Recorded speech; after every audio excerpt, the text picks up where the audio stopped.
Around the world, in Stroud, Australia, this large calibre gun is on display. Also in New South Wales, in Gregson Park, this photograph was taken. In Sydney Harbour, a battery of cannons. Also at Fort Denison, Sydney. From what we have seen, it is clear that Walker cannons have played a major part in naval and military history. Records show that Walker cannons were used in the American Wars of Independence, the Napoleonic Wars, and, of course, quite spectacularly in the Battle of Trafalgar, where, faced with the superior seamanship and more highly trained ships' crews, one can imagine how the French sailors' hearts must have failed when they heard the first salvo thundering from those great Walker cannons.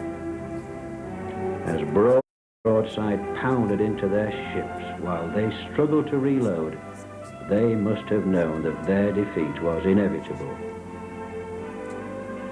The guns we have seen in these pictures have withstood the ravages of time. Some may never have been fired in anger, but others have been pushed to the limit and have not failed to fulfill their functions. How they all got to where they are today is not too clear. It is quite possible that some of them were involved in a bit of private trading by admirals and captains as they sailed around the world. But wherever they stand in the world today, we can be proud of the fact that they were made by Samuel Walker and Company here in Rotherham. They represent a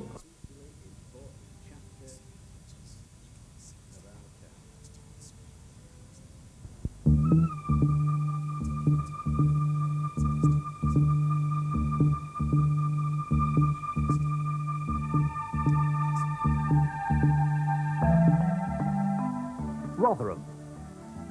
This is all that many people ever see of the place. A road sign on the M1 or M18.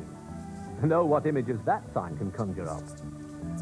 As late as 1980, the Blue Guide to England described Rotherham as a murky colliery and ironworking town on the Don. This was possibly a harsh description, even by 1980 standards. But today, it bears no resemblance at all to the real Rotherham, as we intend to show you. Far from being